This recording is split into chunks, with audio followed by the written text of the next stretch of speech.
Hello to the pessimistic, optimistic, and everyone in between. My name is Connor Philippine. Welcome back to the Minnesotan Sports Podcast. And the Vikings are now 6-5.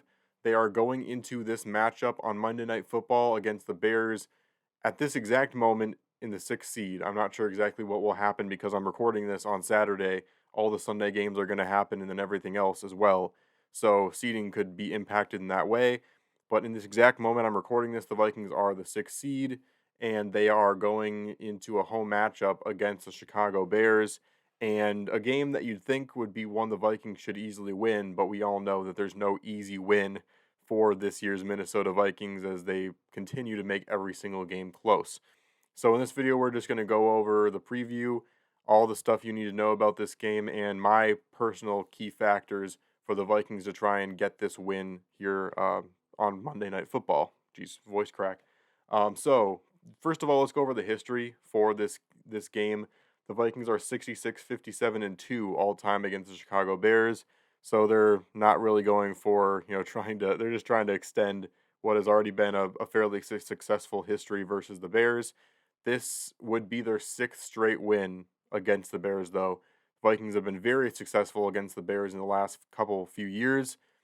Historically, the Vikings have had a really tough time at Soldier Field, but the last couple years they've been able to get the job done there, including winning a very messy game earlier this season against the Bears at Soldier Field. Also, the Vikings are 39-24 all time at home against the Bears. So the Vikings, a lot of success both at US Bank Stadium and the Metrodome and Metropolitan Stadium and all that stuff. So Vikings, this is a team that the Vikings like to beat and are pretty good at beating so far in their history.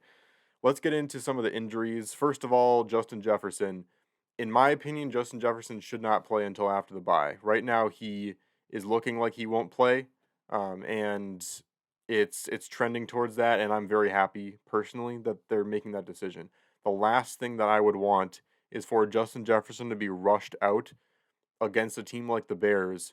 Which, if we can't win, whether we have JJ or not, if the Vikings can't win against the Bears, they don't deserve to have a playoff spot. And it's just as simple as that.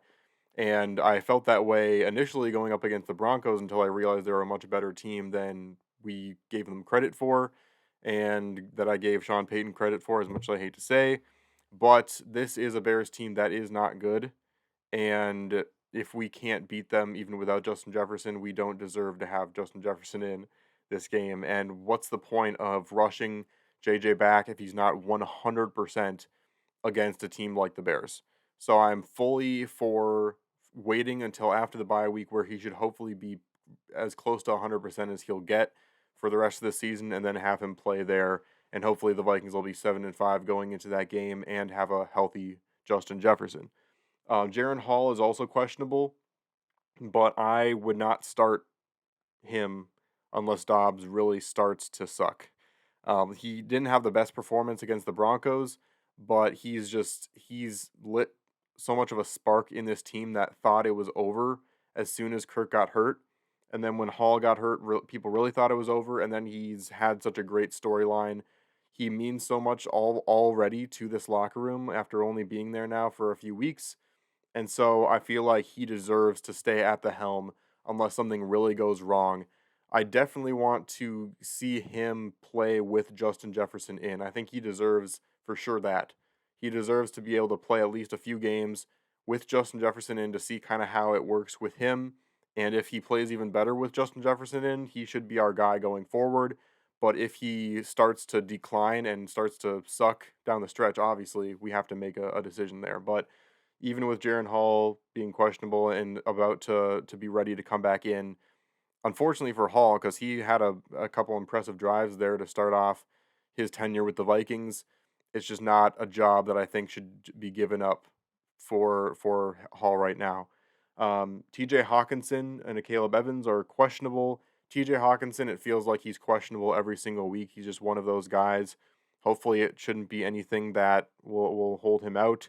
Evans has been out for a couple weeks now. We'll see if he can play because it's a very thin cornerback position. Also, Dean Lowry is eligible to come off the IR. He's a good depth position for us. So it would be nice for him to come back so that we have that extra depth. For the Bears, they're a relatively healthy team right now. They just have Deontay Foreman, the Bears' backup running back, as well as a few more depth pieces that are questionable as well. So Bears pretty healthy as Justin Fields last week came back from his thumb issues. So I'd say both teams are actually relatively healthy right now, besides, of course, the Vikings having their best player out in Justin Jefferson. Let's go over the keys to the game now, starting with the Vikings need to keep blitzing, but a important caveat of that is that they do need to be very wary of those short passes because short passes is what happens when you get those blitzes. And with Justin Fields, he can escape pressure. And what we saw from the game against the Broncos last week was that there was a big issue with in that, especially in that very last drive. All of a sudden, the Broncos were able to figure out our defense in such an easy way, where we'd blitz, they'd toss it out to some guy that was in the flat, and they would run for 5 or 6 yards.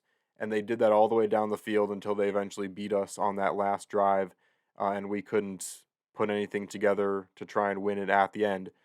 But if we're gonna blitz like that and they're gonna continue to complete those passes for medium gains and just keep on churning out those first downs, obviously we have to find a way to fix that. And Brian Flores, I said going into the season that he's not as much of a an issue as guys of the past, at like Ed Donatel for the Vikings, where he's stuck in his ways and will refuse to make any changes. I have seen though that he isn't quite as willing to step away, admit that he was wrong in certain ways, and make changes. So I hope that that can get a little bit better as the season progresses because no defensive coordinator is perfect, and I'm sure he understands that. So if things go wrong and if those types of plays are happening with just easy dump offs for gains, I'm hoping that a change can be made and some tweaks can be made to our game plan because that stuff can't happen against the Bears. Um, Another thing here, don't fumble, please. The Vikings running game needs to lock in, and I don't know if that means putting in Ty Chandler over Alexander Madison because there have been definitely stretches in these games where Madison has actually ran the ball really well. It's just that he is not running the ball well enough to warrant the fumbles that he is giving up.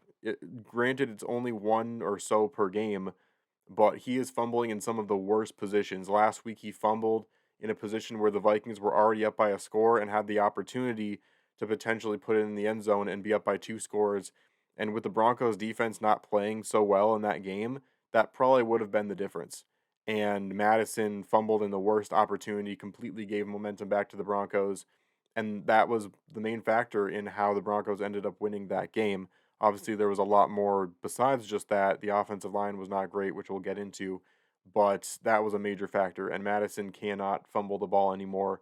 If he fumbles again in another key situation, I don't know how this head coaching staff can justify keeping Madison in for long periods of time. And they should continue to give the ball more to Ty Chandler because he has been running the ball well as well. Continuing with that turnover factor here, the Bears also like to give the ball away, and the Vikings need to take advantage of that. You know, every single game the last few weeks, the turnover battle has been the deciding factor. The Vikings, when they win the turnover battle, they have the tendency to win games, and it's crazy how those two things correlate. It always seems to happen that way, where you get yourself in a good position, and it's so much easier to score when all of a sudden you find yourself with only 30 yards to go before you get a touchdown, or maybe you are already in field goal range, puts a lot of weight off of your offense. And this defense needs to take advantage of those takeaways because they have been able to do that against other quarterbacks this season. And Justin Fields is definitely a guy that you should be trying to get some interceptions against. Two more things here. First of all, the offensive line needs to recover with a good game. Last week, we all of a sudden saw them regress to the same type of offensive line we've been seeing the last few years, where Kirk was running for his life, and that definitely also happened in this last game with Dobbs, where Dobbs couldn't even become the running quarterback that he needs to be because the pocket collapsed on him so quickly, and especially in that very last drive, that was a huge concern. So the offensive line definitely needs to play better. And finally, the Vikings need to take the lead and keep the lead. and that includes being more aggressive in the second half because the Vikings in the past, as Washington Huskies scored the touchdown, I'm rooting for them. By the way, I'm watching this Washington game because Michael Penix Jr. could potentially be the Vikings quarterback of the future. We'll have to see if we trade up for him or not, but I feel good about him. Anyway, that has nothing to do with what I'm talking about, but I'm watching it in the background here. Anyway, the Vikings need to find a way. The last few weeks, it's been the same issue, and it's something that I'm really scared of that I'm seeing in Kevin O'Connell that I also saw in Zimmer is that Kevin O'Connell seems to be too scared to take, shots down the field when we are up by any amount of points. And I thought he would be more aggressive in those situations coming out of a McVay style offense, and I'm hoping that he can start to do that more in the future because we find ourselves up by a touchdown or more and going into like the fourth quarter, and we just let the other team come back because we keep running the ball, dumping the ball off on second and long. Just those things cannot happen if we're going to try and win games, and it's certainly not going to take us anywhere past the first round if we're continuing to do that stuff. So the Vikings need to take the lead and run the ball down their throats and find ways to not turn the ball over and also take shots down the field when necessary. Not saying we can't, favor the run game if we're up by a certain amount. That's just good football, but we also have to take shots down the field, take advantage of certain opportunities when you're understanding that the Bears are going to start to play defense more for the run than the pass. That's when you can try and catch them and take some shots down the field. So anyway, those are the main keys to the game. And my final score prediction, I'd say the Vikings will win 24-20. I'm sorry, I can't pick the Vikings to win by more than a possession unless they show me that they can. When's the last time the Vikings, besides that game against the Packers where Kirk tore his Achilles, when's the last time the Vikings have won a game by even more than a touchdown? Those close games the Vikings feed off of, and so I just don't see them winning this game by more than that. But final score prediction 24-20. Vikings do pick up the win, head into the bye at 7-5, and good vibes heading into what would be a week 14 matchup against the Las Vegas Raiders in Vegas. So let me know in the comments what you think, and also know I'm going to be doing a State of the Vikings address during the bye week and just kind of going over what's happened this season, which has been a roller coaster ride, and what we need to do to continue to be successful down the rest of the stretch as we head into these last few games. But again, let me know in the comments what you think. Please like and subscribe, and I'll see you on the flip side.